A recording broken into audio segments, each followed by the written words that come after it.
Sa inyo, Lola May. Opo. Talaga ba? Ay, sa bagay. Maganda naman din talaga ako. Siyempre naman. Kamukha tayo eh. Parang hindi naman masyado. Huwag ka masyadong umasa. Padiha, Sige na nga. meron akong pakiramdam na gusto niya akong makilala. Maaari niyo kayang gawa ng paraan. Ganito. Kulang kayo dito, Lola May. Oh, Chris! Ako nang bahala, okay? Sige.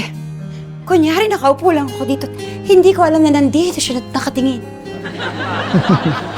Sige po, Lola May. Sige. Magsi-stretching lang ako dito. Oops! Napaharap ko. Sabi sa kabila. Oops! Nakita ko ulit. Narinig niyo yung sinabi ni Lola May? Dapat, magpakipot rin ako.